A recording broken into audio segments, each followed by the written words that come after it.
All right, respiratory, getting that started. 4 steps in respiration. Respiration is the process of moving air into your body and getting into your tissues.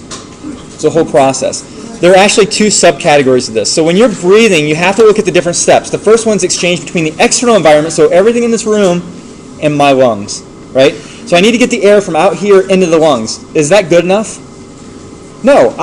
You can take a dead person and you can put air in their lungs. Does it help them? No. You watch their chest rise and fall. Does that help?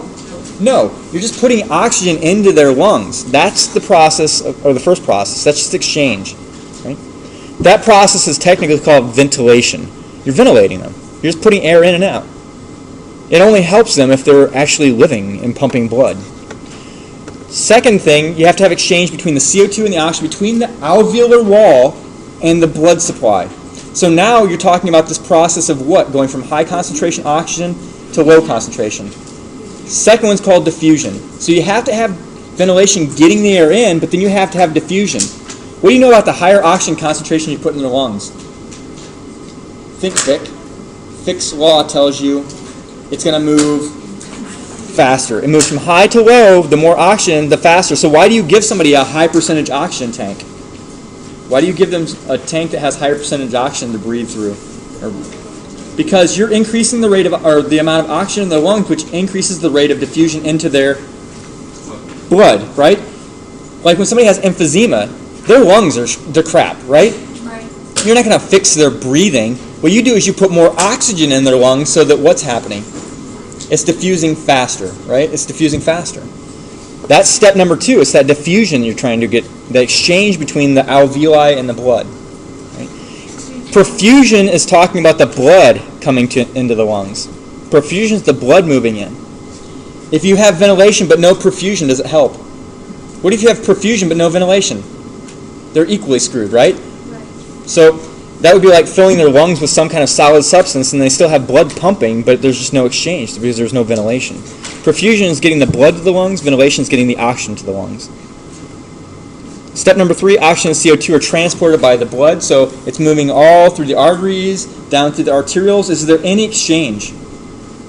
Arteries, arterioles, is there any exchange? No, because you know exchange happens where? At the capillaries. So this process is just moving it through the blood, getting it down to the tissues. The step 4 is getting it into the tissues. So getting it into the tissues, you're going from the blood, diffusing it across and into the actual interstitial fluid, and then from the interstitial fluid, you're diffusing it into the what? Cell. Yep, so whether it's a muscle cell, and a lot of times you use muscle as an example, but it's any cell. It can be brain cells, it can be kidney cells, it can be anything. So it's diffusion across the capillaries. Yep. The interstitial fluid. Diffusion from the blood through the capillary wall, through the interstitial fluid, and then down into the cell itself. So here are the 4 steps again.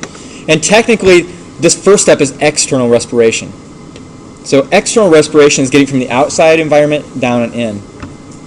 So now it's in the lungs. Next thing I have to do is I have to get exchange, diffusion. Oxygen has to go into the blood. That's step number 2. And then the perfusion, the blood coming up here picks up the oxygen, it moves it through the arteries, through the arterioles, and into what? So sorry, arteries, arterioles, and then into the capillaries. Was there any exchange in number 3? Nope. How about up here in the venules and the vein section? Any exchange? Nope. How about in the heart itself, the chambers? Nope. No exchange here. And then when you get down to the actual cell, this is called internal respiration. You get this oxygen inside, and then it takes it food, so you think glucose, plus oxygen. It starts burning it to make ATP. Whoops, whoa. That should be ATP, and it should also be H2O. This is a picture from the book. Why do I never catch that? Anyway, and then CO2. I should send that in, and maybe they'll put my name as an editor in the book. Step 2 is where you get exchange, the diffusion between. You have to have perfusion and you have to have ventilation is why they're underneath there. Yeah. Yep, and then you're making CO2. What's CO2 doing? It's going to move just the opposite. So CO2 goes from step number 4 out into the blood, and then goes through number 3. Does it get exchange in these venules, veins, arteries, arterioles? Nope. And then you have that reverse exchange here, going out into the lungs, and then it's breathed out or blown out of the lungs. So those are the 4 major steps, yeah. Does some exchange happen in the cardiac? In the cardiac muscle, So that's an interesting question. When you go to the coronary circulation, that's when you get exchange in the muscle, in the cardiac muscle, because it has to go to coronary circulation, which is an artery, down to the arterioles, and then the arterioles are going right into the muscle of the heart, and then they go into capillaries. That's where you get the exchange. You don't get it from the chambers, though, inside of here, because you've got that thick Teflon-y wall that it can't seep through. You have to actually pump it out into the aorta and then back down through the coronary circulation. Okay, other things besides breathing that we use lungs for. I'm wondering how many people didn't know these things. So here, route for water loss and heat. How could you remember that? I always heard dogs don't sweat. Exactly, panting. So when it's hot, they start doing what? They're like, they're blowing out heat, right? They're blowing out water. They're losing lots of water and heat. That's why they keep drinking out of the water bowl after they're hot. Number 2, enhanced venous return. We already talked about that. What's it doing? You breathe in, it compresses the vena cava, which pushes blood up into the heart. So it enhances venous return, or what's that P word? Preload. Number 3, contributes to the maintenance of normal acid base. The first day of class I told you this. Whenever you see CO2, you automatically want to associate it with acids. If I have high CO2, I have high acids. So if I'm blowing out lots of CO2, what else am I blowing out? Lots of acids. So if I'm breathing really heavy, blowing into a balloon, what am I blowing lots of out? Lots of CO2, what's it blowing in my body? It's lowering the acid in my body. What's happening? What state is my blood becoming? Acidosis? No. Alkalosis, right? How does that make my neurons? Tingly and a little fuzzy, right? It gives me that little uncomfortable, panicky feeling that makes me go, oh, geez, slow down.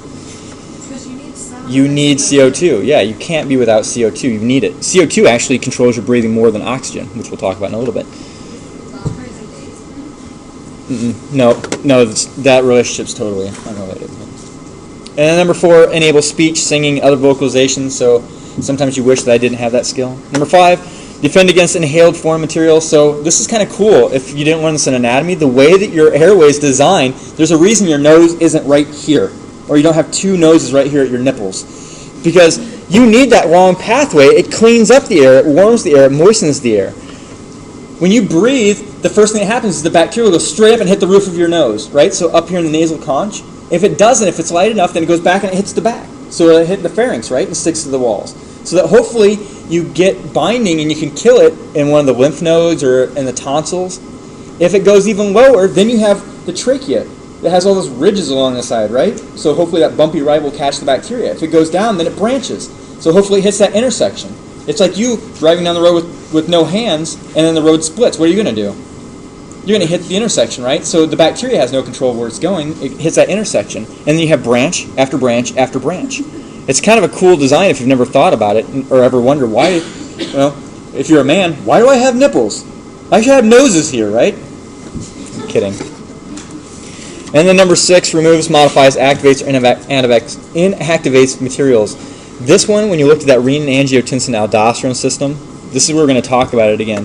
The lungs actually activate part of that system. You can't regulate urine concentrations without your lungs. Isn't that crazy? You can't make red blood cells without your what? Kidneys. It's funny how all these organs are related. And actually with the lungs, can the lungs indirectly regulate how much red blood cell you're making? Yeah, if you're a smoker, what are you doing in your lungs? You're reducing your oxygen exchange, right? What's the kidney going to think of that? We need more oxygen. It doesn't care if you have enough red blood cells. It says make more, right? So it makes more red blood cells by sending what chemical to the bone?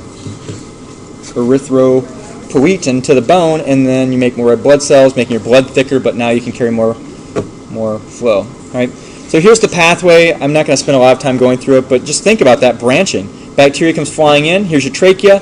Boom, it hits some intersection, or maybe this wall here, so you can attack it and kill it. Right? So first you have the nasal passages.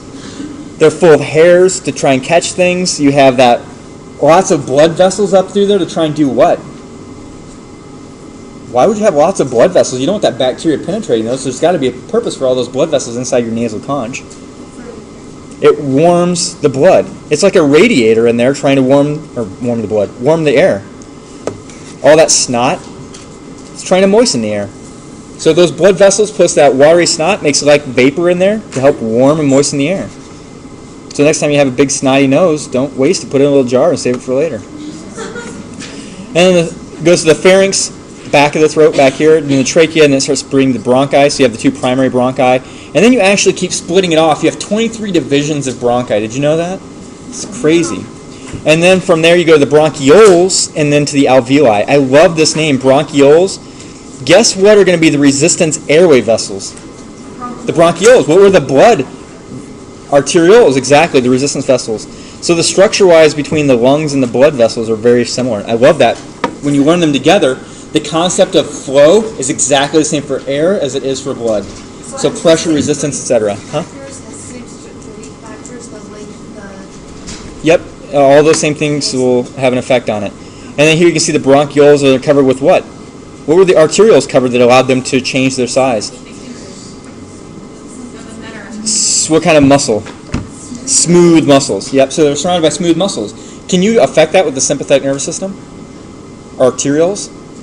Absolutely. It was the precapillary sphincters you can't affect with the sympathetic. So the arterioles can be adjusted with the sympathetic. So do you think that these bronchioles will be affected? Yes. If your sympathetic nervous system stimulates these bronchioles, what's it going to do to it? Common sense tells you it's going to. You're running for your life. What do you want your airway to do? Open up, right? Just the opposite of the arterioles. It affects it, but just the opposite. So if you have a reduction, what's it going to do? Shrink them down. It's going to help constrict them. And we'll talk about that when we'll talk about asthma too. Here you can see the blood vessels. These are capillaries surrounding for what? What's the whole purpose? Capillaries.